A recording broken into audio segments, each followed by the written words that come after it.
Since the beginning of the year, I've really been focusing on creating content about journaling and kind of just sharing my experience on why journaling is so important and why I think a lot of people should consider the practice of on a daily basis. I know it can be a little bit hard or a little bit daunting to kind of just sit there and figure out things to write. And today in this episode, I want to do that. I want to help you figure out different ways that you can kind of just sit down with your thoughts, make some time out of your day to find new questions and new things to write about, and kind of just show you the different ways that have been working for me and give you some insight on how you can implement these things on your day-to-day, so that hopefully by the end of this video you can leave with some more information on how you can implement journaling for you. Anything that you write, whether it's a personal journal, a commonplace journal, morning pages, whatever it is, at the end of the day, it's very important to know that nobody is going to read these things, right? You are writing for yourself. You are writing to yourself. And I think remembering that over and over again is the simplest way that you can easily kind of just ease your way into expressing yourself in the most organic, honest, thoughtful way. And that's how I've approached it. And I would love for you to kind of just consider that going into what we're going to talk about next. So the first one that we're going to talk about today is going to be timed writing. I know it can be very hard for those who are looking to break into this new habit to isolate 3 to 5 minutes of your time, whether it's in the morning, during your lunch break, or sometime in the evening when you're winding down. And it really is just as easy as isolating those 3 to 5 minutes. I know it doesn't seem like a lot, and depending on your schedule, you might feel overwhelmed. You might feel like there's no need or time to, make room. It might even feel like a chore. And I just want to let you know that it couldn't be further from that. From my experience and my wife's experience with writing, just isolating those 2 to 5 minutes, 3 to 5 minutes in the morning, for me, has been so eye-opening and refreshing. Just because I wake up with a lot of thoughts. I have ADHD, so I already have a lot of thoughts throughout the day. But there's a lot of things that are lingering in my mind from the day before, things that are happening in the morning or thoughts that I'm having in the morning, whether it's a dream or not. And I want to kind of just get that out of my head into a piece of paper and sort of like disconnect from those thoughts, capture them in the ink, and then I can revisit them later on. But that way I'm not going through my day or through the morning continuing to have those thoughts. I just give myself room to breathe, to decompress, to kind of like isolate whatever it is that I'm telling myself in the morning or whatever conversation I'm having with myself in the morning for those 3 to 5 minutes. That can sometimes go from 5 to 10, 10 to 20 within just like writing as a whole. So you'll continue to grow this habit. But I would isolate whether in the morning, tied to a routine, or in the evening, like I said, how like during your lunch break, kind of just take that pocket journal with you or your full blown out journal, depending on where you're at, if you work from home or not, or in the evening as you're winding down. There's different benefits to doing those types of things in a sort of like timely manner.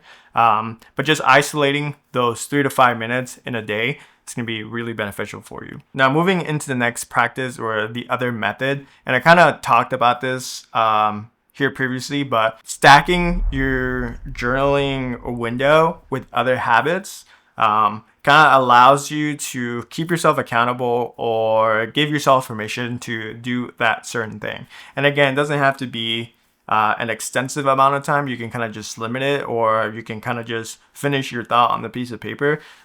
It's more to just tie the writing with small habits that you're doing every single day, and then you sign it at the end or the beginning.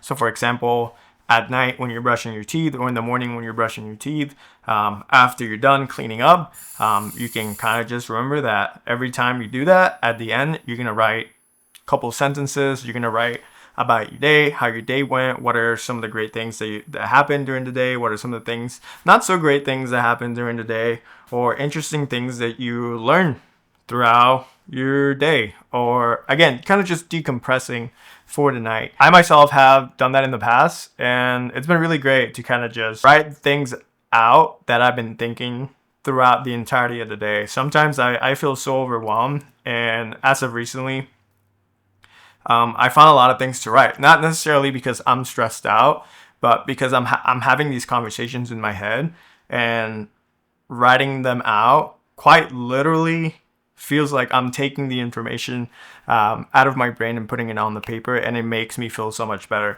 If you've ever seen, I hope you've seen the Harry Potter movies, when Dumbledore is with Harry and he's kind of just like pulling out his memories and then putting them in the fountain. Anxious enough as it is, knowing what lies ahead.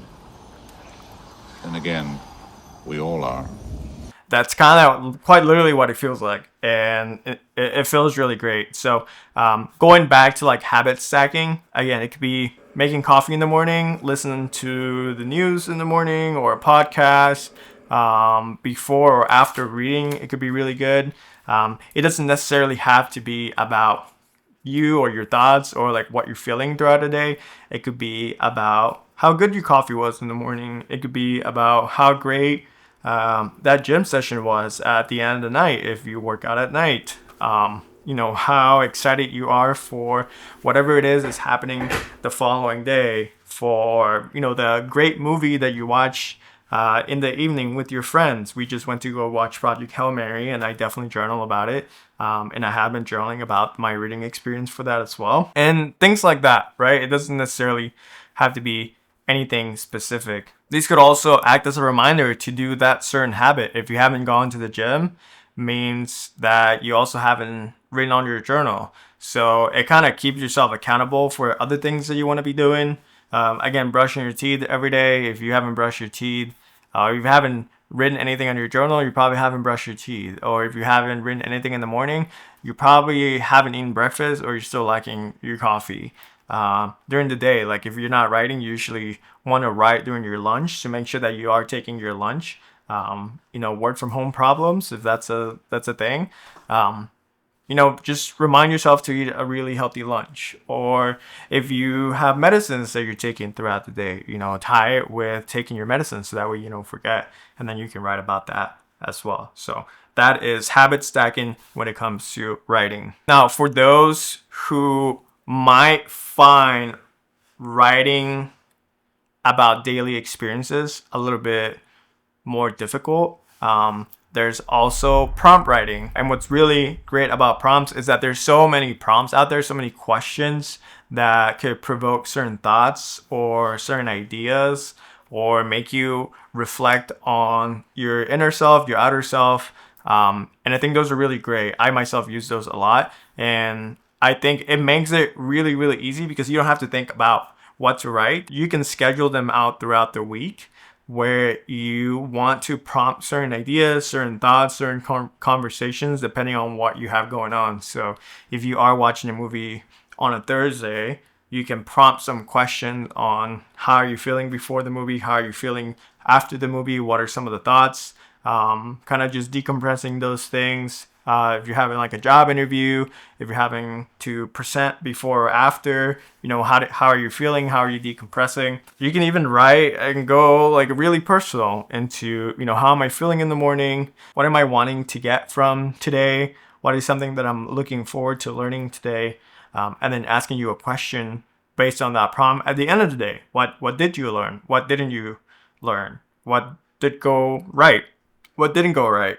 And kind of just experiencing and breaking that down. And I think in doing so, it could also help you sort of like unpack how your day is going, how you're feeling, and maybe you're not even noticing those small details if you wouldn't have started writing and prompting yourself to ask those questions. And I think it's very easy, like I mentioned before, for someone that has ADHD like me, it's really hard for me to forget to do certain things or to write about certain things. So prompting myself throughout the week, it relieves a lot of the pressure on having to think. It almost acts like a second brain to future-proof things that you want to write about, things that you want to express yourself more on.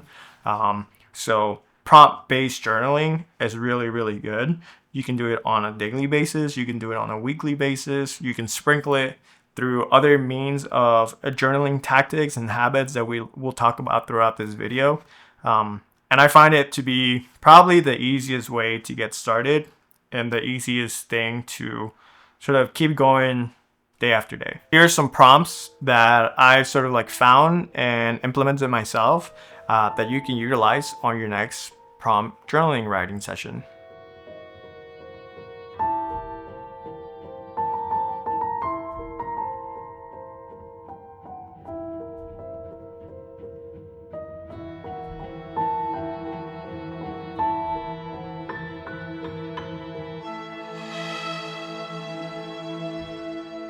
Okay, so I have my wife, Melissa.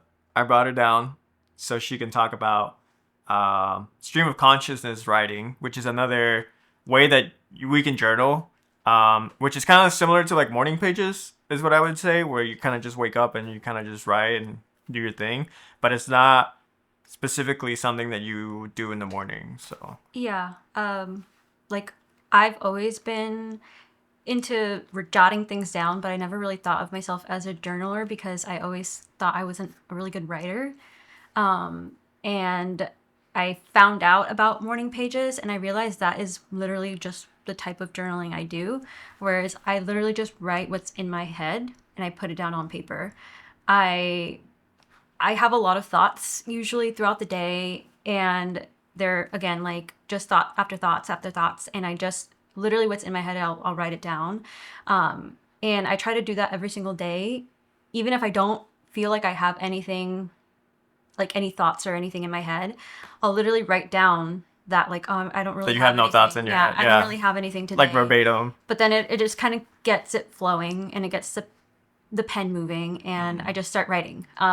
Most of the time my journal entries don't make sense to anybody else. Which they don't have to. They don't have to. It literally is just for me. I'm not writing for anybody else's pleasure or anybody else's eyes. I'm literally just writing to get my thoughts out and onto paper.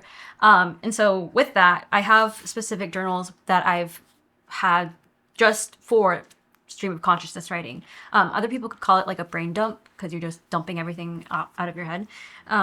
But it's just literally, I just write. I don't really make it look fancy. Make the pages look pretty. Yeah. I don't. Sometimes I add stickers just because that's how I feel that day. But it's really not. Again, it's no pressure type of writing, and I feel like that is what for a while kept me from making journaling a habit, because I felt like I wasn't important enough, or my thoughts weren't important enough to be put on paper, because like, oh, one day somebody's going to find my journals or my writing. Mm-hmm. But it's literally like, no, I don't think my journals are ever going to be seen by people. Maybe like my future ancestors or something. Like if I'm dead in like 100 years. But then they'll know like that point what was going on in that same moment. But like, again, I write to know in the future, like what was going on with me at that very specific time.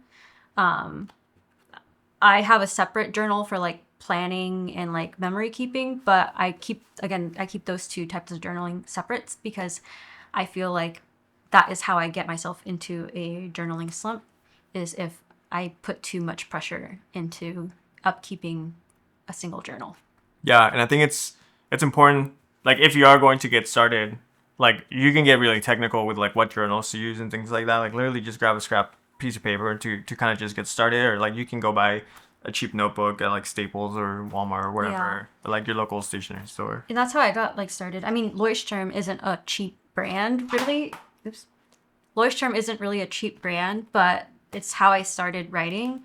And the Leuchtturm paper is really, really nice, it's really accessible. I think you can find it in most like stationery places, and like bookstores and things like Michael's and Barnes and Nobles and things like that. But yeah, I just literally just would write down anything, everything, and from there then I upgraded to other types of journals. But you don't need the most fancy journal to get started. Mm-hmm. Like I've had work journals that I have filled up with just literally thoughts that are in my head, and like scribbles and things like that. Yeah, things that are popping up in my head, and it's so funny to look back on and like see how I was processing things in that moment, or like back in like 2023. Yeah. And I think that's like the stream of consciousness writing, it's like a really good way to ease into like different types of things, because you're writing a little bit of everything. Like you're writing what's coming to mind. And then once you get used to writing and you get more deep into the habit of just journaling and writing as a whole, then you can start to isolate your thoughts into separate types of journals, separate types of writing, whether it's like commonplacing, junk journaling, things like that. But I think the stream of consciousness writing functions in all types of, you know, dates and times throughout the day, whether it's like in the morning, in the evening, when you're trying to like decompress from everything that kind of just happened throughout the day. If you're like me, like you have a lot of thoughts in the morning, you kind of just need to write. Or if something eventful, exciting, stressful, or not so eventful happen, you can kind of just document it. Because sometimes we feel overwhelmed with emotions and we're not sure. And writing for me in this way, at least, has been really beneficial to kind of just decompress time and time again. Yeah. And with stream of consciousness writing, the point of it is to not have any constraints or structure or anything.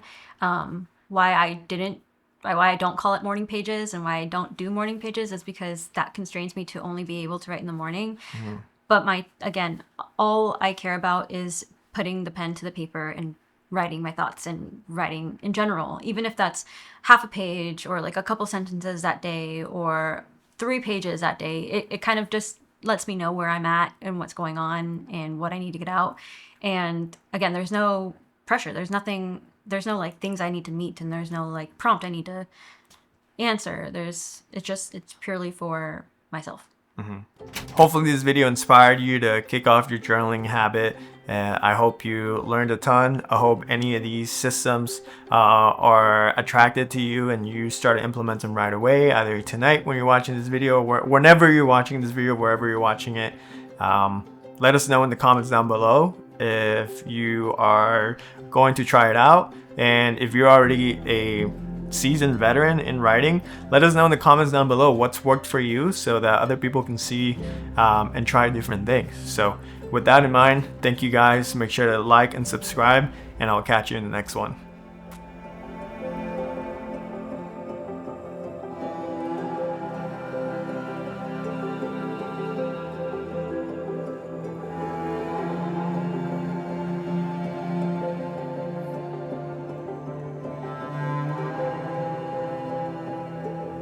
Okay.